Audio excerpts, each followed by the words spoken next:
You ask Tiger to solve. This deals with linear equations with one unknown. The final result is x equals 8/13. Let's solve it step by step. Group all x terms on the left side of the equation. Add 7x to both sides. Group like terms. Simplify the arithmetic. Group like terms. Simplify the arithmetic.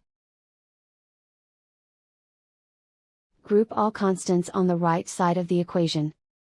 Add 9 to both sides.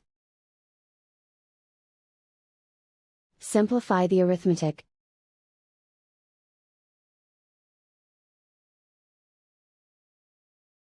Isolate the x. Divide both sides by 13.